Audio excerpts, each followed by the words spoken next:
Namaskar, hello and welcome viewers. You're watching this special presentation of Sunset TV, Baatcheet, where an Honourable Member of Parliament will interview Honourable Union Minister.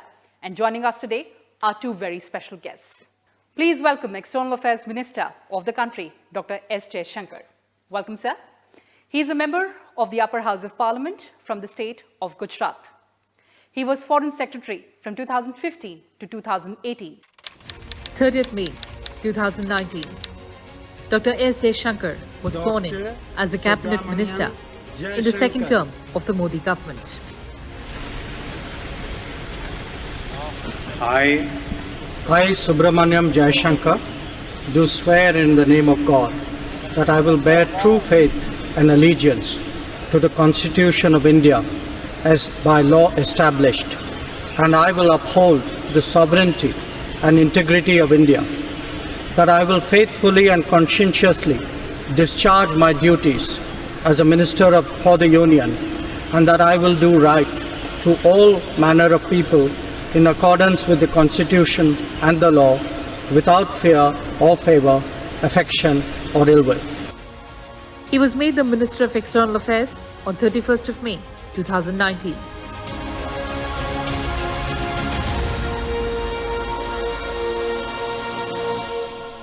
He is the first former Foreign Secretary to head the Ministry of External Affairs as the Cabinet Minister and second ever diplomat to be appointed as India's External Affairs Minister after Natwar Singh. Joining the Indian Foreign Service in 1977, Dr. Jaishankar has represented India's interests and fostered friendly working relationships in countries around the world. He has been the longest serving Indian ambassador to China. He has also served in other diplomatic assignments in embassies in Moscow, Colombo, Budapest, Tokyo, as well as in the Ministry of External Affairs and the President's Secretariat. He also served as President, Global Corporate Affairs at Tata Sons Private Limited in 2018. Dr. Jaishankar is a graduate of St. Stephen's College at the University of Delhi. He has a Master's in Political Science and an MPhil and PhD in International Relations from Jawaharlal Nehru University. For the career diplomat turned politician who was inducted into the Union Cabinet, this is the second term in the Rajya Sabha for him. Dr. S. Jaishankar, delighted to have you on Sunset TV. Very happy to be here. Let's also welcome Dr. Sasmit Patra, BJD MP. He is also leader of the Biju Janata Dal Parliamentary Party in the Rajya Sabha. From effectively raising issues of regional and national importance in Parliament to firmly advocating India's stance at global forums, Dr. Sasmit Patra has utilized every opportunity to focus on legislative, deliberative and developmental roles. Since 28th of June 2019, he is a member of the Parliament of India, representing the state of Odisha in the Upper House, and was appointed as the Chief Whip of the party. Sasmit Patra. He is currently spokesperson of the Biju Janata Dal. He was renominated to the Upper House by Biju Janata Dal for the second time in May 2022. Dr. Patra, glad to have you on Sunset TV. Over to you. Let's get ready for this very meaningful conversation between the Honourable Minister and Honourable Parliamentarian. Dr. Patra. We are privileged to have with us Dr. S. Jaishankar, the Foreign Minister of the world's largest democracy, India. So welcome. And it's a privilege and a personal honor for me to be across the table and have a conversation with you. So when we look at India in the last 9 years of Prime Minister Modi's administration, we see that the foreign policy has changed. Something different has happened, some transformation has happened. What is this transformation which signifies the administration of PM Modi? Let me explain that at some length. But before I do that, I want to say, Dr. Patra, that you and I often talk in the House, in the Central Hall, and it's very good today that we are talking in front of the camera. I think in a way it tells a lot of people how members of Parliament relate to each other, and how we look at the world from our respective perspectives. So you asked me, saying really something has changed. What has changed? I would say perhaps the biggest change is the sense from Prime Minister Modi himself that foreign policy must be an instrument today to accelerate national progress and development. Now, it's not like previous governments didn't do that before, but the focus, the passion, the understanding that he has brought to it, the directness that he has brought to it is very much more. So, if you look actually at the last 9 years, you actually have projects like the bullet train collaboration with Japan. Right. You have some of the water technologies, for example, with some of the European countries, with Israel. You have environmental technologies with the Nordics. We just had a big semiconductor set of understandings with the United States. So, how do you go abroad, assess and appreciate technology? Also, how do you attract capital? How do you absorb best practices? So I actually joke with people saying there's a Modi brand of tourism. Okay. That the people ask you saying, okay, after your program, what do you do? Right. Okay. So the Modi brand of tourism is really go out there and see what's useful, what's relevant, what is a new learning, what is it you can take back to your country as a way of getting ahead. So that's one. The second, in a way, is it's a very, I would say, people-focused outlook. It's a people-focused outlook within the country. That's a different subject. But why I mention people-focused outlook is I think Prime Minister keeps dinning it into us. This is a globalized world. There are today 3.5 crore Indians and people of Indian origin who live abroad. And a lot of them work, a lot of them have settled down. The country benefits from it in many ways, not just remittances, but in a variety of ways. True. I mean, we today look at a global workplace. Right. Now, how do you run a foreign policy for that? Running a foreign policy for that really means if they get into trouble, for example, how do you quickly replace a passport? Right. They get into more trouble, cannot afford to deal with it. How do you have funds to support them? How do you make sure your embassies and consulates respond on a Saturday, Sunday, or in the middle of a night? How do you look after people, especially those whose knowledge and confidence levels may not be that high, say blue collar workers? True. What are the arrangements you make for them? And we saw during COVID, or we saw during these operations like Ganga and Kaveri, if your students are stuck in Ukraine or your workers are stuck in Sudan, how do you then put in place an SOP so that the Indian system is there and they go out confidently in the world saying, okay, the government has our back. So that's the second part of it. The third part of it is actually traditional foreign policy. Foreign policy is a contest, it's a competition. Any country which is rising, like we are doing, there's a Newton's third law of international relations. For every rise, there's an equal and opposite resistance. Right. So there'll be some who will help you, but there will be many countries who will find ways of slowing you down. So how do you maneuver through this space, and that's not something which is so easily done. The fourth aspect is really, it's not just a globalized world, it's also a single planet. So the big issues of the planet, climate change, or you can say even issues like terrorism. How do we cooperate? And finally, I would say, Mr. Modi in many ways has a certain vision, not just of government and foreign policy, I would say even of country. He has a certain historic sense. I mean, we are, at least a 5,000-year civilization. Again, rising in the international order as a nation state today. So, how do we set in place policies, practices? How do we make sure the rest of the world appreciates our culture, our traditions, our history? How do you familiarize them with it? How do we become the mainstream?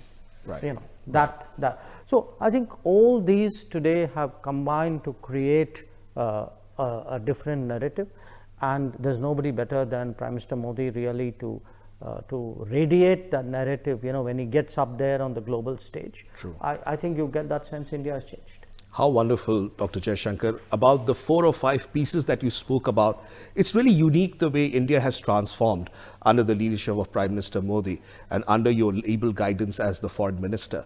One specific area about the Indian diaspora, you spoke about 3.5 crore Indian diaspora abroad.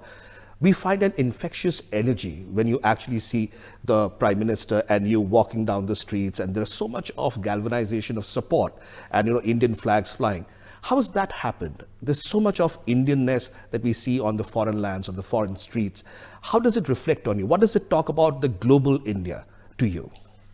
I was there at the inflection point, which was the Madison Square Garden event in 2014. If you remember, I was at that time the ambassador. And I'd actually come into Delhi soon after Prime Minister Modi assumed office. And we started planning the America visit. And he started, he brought up the subject of diaspora, and he said, we should think bigger. And normally we do a few hundreds, okay. So for us, thinking bigger is a few more hundreds. Right. Okay. I mean, it had never crossed anybody's mind to go bigger than that.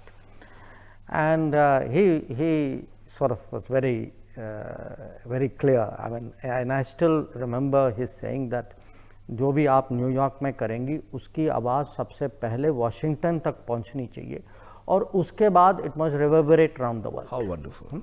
So it was a challenge for us, because one thing is to do what you've been doing better, maybe bigger. This was a totally different league. Okay. And I don't say this to you as an event. What it did was it told the diaspora that, look, here is a prime minister, here is a country, here is a government. They value you. You mean something to them. And and then he started in Madison Square Garden, then it went to Australia. I was not on that trip. I was still in the US as ambassador. And I remember the one in Wembley with the next year, because that was almost, I think, 75,000 people. Wow. Okay. And he said something out there which resonates even today with the diaspora, which was, he did that very typical. He said, ये passport का रिश्ता नहीं है, ये खून का रिश्ता है. So that sense of, emotion, attachment, value, that's really what has energized the diaspora. So what we have seen is their willingness today to do things. I must tell you, I have this huge tailwind today in the foreign policy. Wherever I go, it doesn't have to be United States, doesn't have to be UK.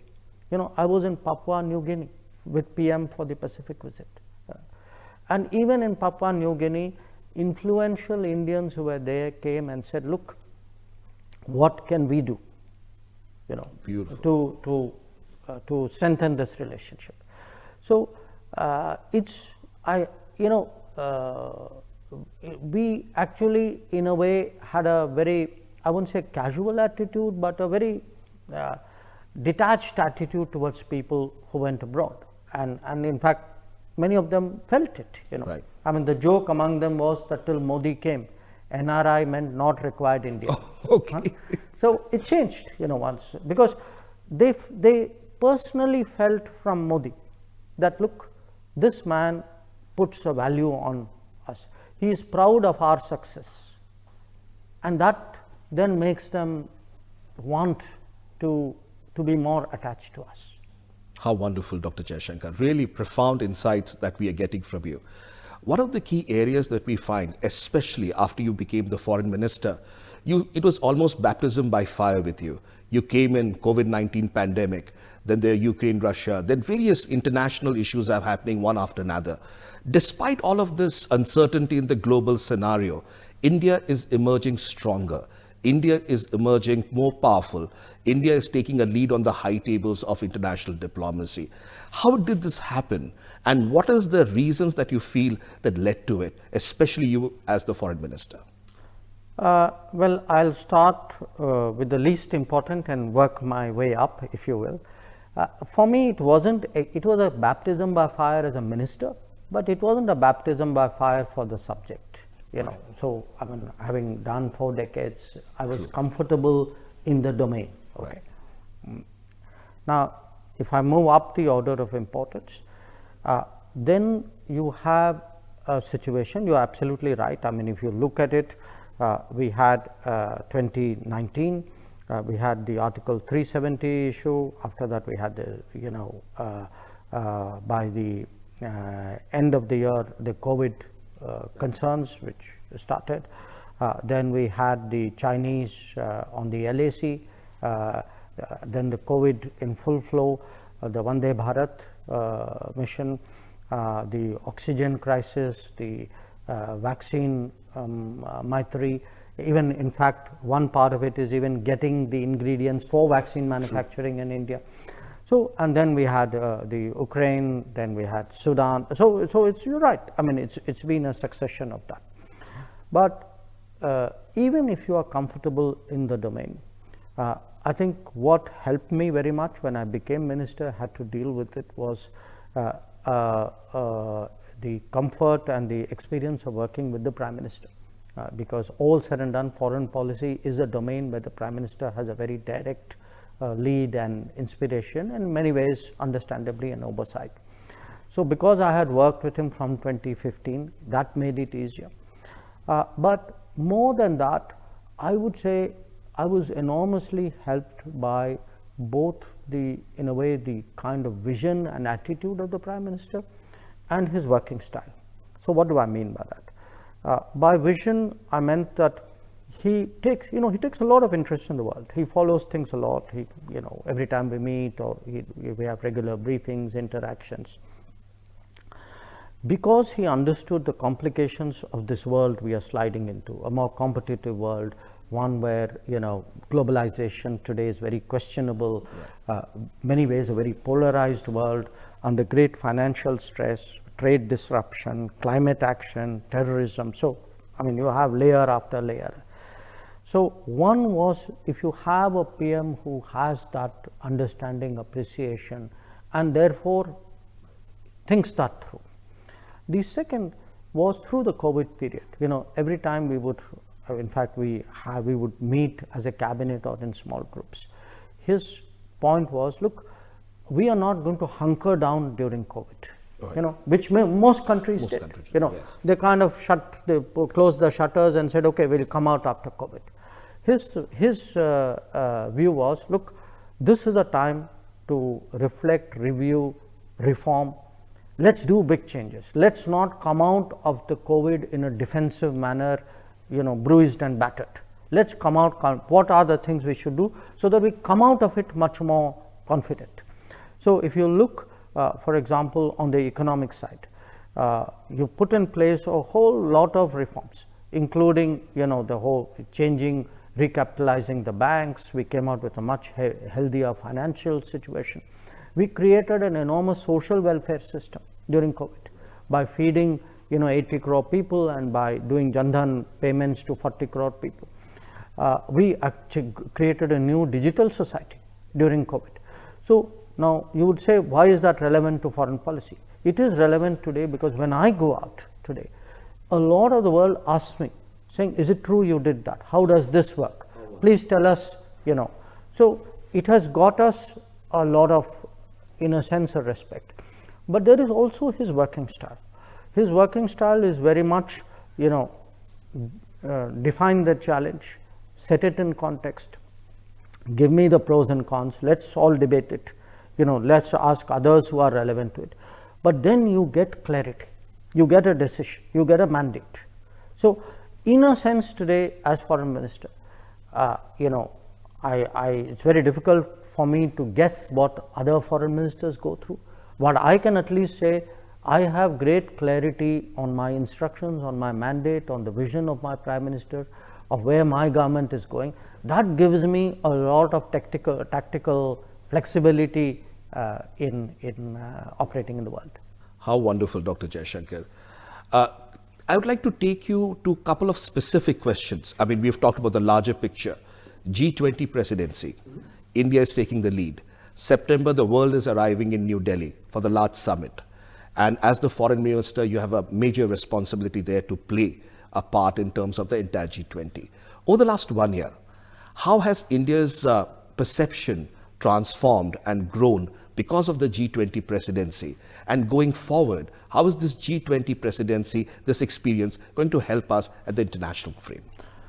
Well, the G20 today faces a double problem. One is a north-south problem, north-south in terms of development. So you would have, as in Hindi, the Viksit Desh, the Vikashshil Desh, and the problems are of growth, of development, of debt, of health, of sustainable development goals, of shrinking resources, of mounting pressures. So this is one problem. The other problem is the East-West problem. East-West problem made very sharp by the Ukraine conflict, but that's not the only problem. I mean, there are other issues in the East-West. So our responsibility today, certainly as the G20 presidency, but I would say beyond that, is how do we find a kind of create not just a consensus, but a solution in a way to these issues. Now, bear in mind the basic remit of the G20 is really to promote global growth and development. The G20 is not the UN Security Council. Its primary responsibility is not to deal with international peace and security, but international peace and security can affect growth and development, right, as we are seeing. Very true. So, how do we get the balance right? How do we carry the players? How do we find a common landing ground? So some of it is diplomacy, some of it is still under progress, but some of it is also, there are broadly about 15 streams which feed today into, G20 is today 200 meetings, about 15 ministerials, pretty much all the interconnected aspects of growth and development are covered by the G20. What we do in G20 in energy, let us say, will feed into COP28. What we do in G20 in terms of sustainable development will feed into the SDG summit, which is going to take place next month. What we do on the finance track will be absolutely crucial for the future of the multilateral development banks.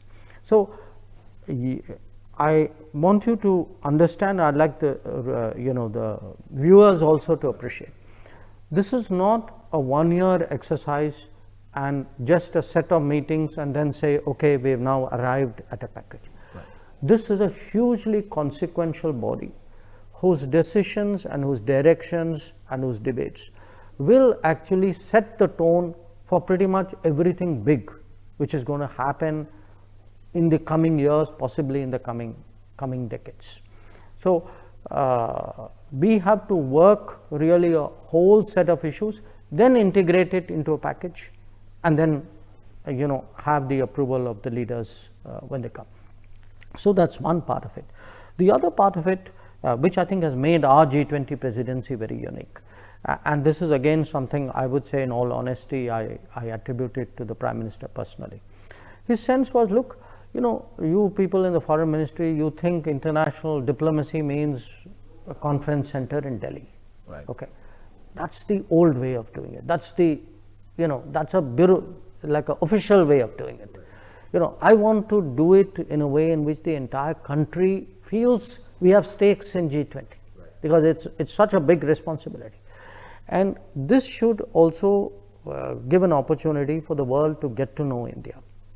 So I use this phrase saying, look, the purpose, the whole G20 exercise, if you are doing 60 cities, if you are doing every state and union territory, the reason we are doing it is we want, in a sense, the world to be, as you say, India ready, to understand India, to know India. These are the most influential people in the world. Right. Okay. If these people have a better sense, if they go to Puri and Cuttack, for them today they will put Orissa in a visual which they would not have before. Very true. You know. And similarly, for the people of, you could say, whether it is Srinagar or Coimbatore, wherever, you know, it is happening, they would have a sense also of what does it mean to have the world commit. Right. You know, and I've been very, I must tell you, I've been hugely impressed by the enthusiasm with which every government, you know, and this is not a political point, you know, I would say some of the most enthusiastic governments are those which are ruled by non-BJP parties, non-NDA parties. And I think everybody has really given their best to this. So we've done a great job so far. We still have a few months to go, but I'm really proud that we have been able to make this into a truly national endeavor. How wonderful, Dr. Jaishankar. In fact, these insights will help us and our viewers to better appreciate G20, because we look at it in a top-down approach. But the synergy and the spoken hub approach that you have provided about G20 will really help us to appreciate it better. I'd like to come to a specific aspect about Indo-US relations. Sure. Very recently, Honorable Prime Minister was there, you were there, and many such issues took place, many discussions happened. Honorable Prime Minister is probably the only Prime Minister who has addressed the US Congress twice. Yes. And only Indian Prime Minister, yes. Only Indian Prime Minister who has done that. Now, in the context of that, and looking at Indo-US relations, in the 9 years, we've seen a substantial transformation, a kind of bonding, because initially in the Cold War era, so to say, we were not really great friends. But in the last 9 years, we've seen a tremendous amount of synergy emanating from both sides, relating to cross-border terrorism, relating to trade and commerce, science, energy. What has really transformed, and how has this happened? And what are the takeaways from such a relationship that has been built by the Honorable Prime Minister and you as the Foreign Minister? You know, probably of all the important relationships that we have, the one I happen to be most closely associated with for a long period of time is that with the US. The first visit that I worked on, I didn't go for it, but I worked on it, was Indira Gandhi's visit in 1982.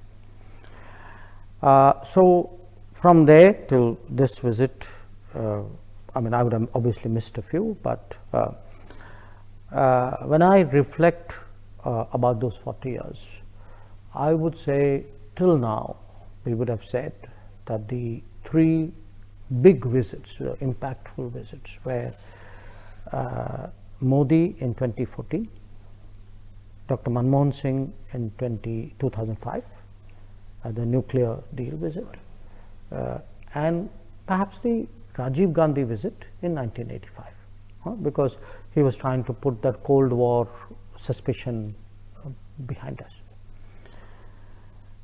So these would be, like, in a sense, the benchmarks, if you would. When I look at this visit, I mean, this was clearly way above, and I'll tell you why. It's a very, very objective sort of conclusion which I'm putting to you. One, we came out, in a sense, out of the negative zone. If you look at all the earlier visits, it was, you know, we and the US wanted to go forward, but there's obstacle A, there's obstacle B, there's obstacle C. So all your attention is, how do I remove this? How do I deal with this? How do I build trust? How do I get you to like me? But we are still not ready to do serious things together. Right. This visit was that. So if you look actually at the outcomes of it, you know,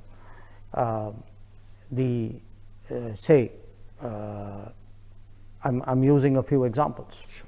One big outcome was the jet engine, the G414 understanding.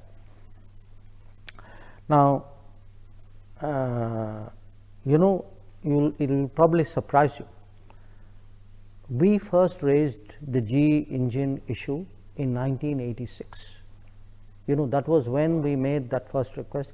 I have a picture of me as the youngest and the least relevant guy in a group with Dr. Kalam among other people in a delegation. Dr. Arunachalam led that delegation. where we actually went to the US in 1986 saying, why don't you look at this? And the reason why it didn't happen for 40 years is because very few countries part with jet engine technology. Jet engine technology is like the crown jewels of defense industry. Very true. Because it's got so much technology concentrated in it. So you've got to understand what a big jump today the relationship has made. Let me give you a second example. Today, the big issue is semiconductors. It's the chips. You would have seen that book, Chips War, and so on. Now, this time we actually had 3 agreements done, and by the way, one has already started to find its way on the ground, the Micron one. So between Micron, Applied Materials, and Lam Research, who are really like the brand names of that industry, for them actually to say, yes, we are convinced India is a good partner, the business conditions in India are right, the political comfort is there. So you actually had outcomes. And my sense is, for a long time, American business was very distrustful of India. Right. This time we saw something very different, from Elon Musk to Tim Cook, new industry, old industry, GE, Boeing. And the point you referred to, the address to the Congress. Look, the address to the Congress actually is a statement of it's an American political assessment. True. Of which leaders today, are central to American thinking. So, in a way, the invitation itself is a statement. Absolutely. And it's a bipartisan statement. Because you have, remember, the president today is a Democrat, the speaker is a Republican. So I think there's a lot in this visit. My honest sense is it has really taken our relationship into a much higher orbit. And if I can come back to my first point, which was how does foreign policy today serve national progress? I think this visit has done a lot. Today, you will see practical things which will help the Indian economy and in many ways directly contribute to areas like employment. Wonderful. Thank you, Dr. Jaishankar. I mean, we would have loved the conversation to go on and on. It's so wonderful listening to you. You get so immersed with your wide, wisdom, knowledge, and the depth of understanding that you bring. But alas, time is passing away, and we have to close our conversation today for another day when we'll take up more such conversations. Thank you so much for your time. It was a privilege listening to you, sir. Well, thank you very much. I also enjoyed talking to you, and I think we'll have to carry this on in the Central Hall. We should, sir. Thank you. Absolutely. So the two of you can continue this conversation in the Central Hall. But Dr. Patra, thank you so much for bowling those wonderful questions. And of course, Dr. S. Jaishankar, thank you so much for batting those brilliant answers and giving us that perspective on India's foreign policy. Thank you. Well, viewers, that's all we had for you in this edition. Thanks for watching and stay tuned to Sunset TV. Goodbye for now from our side.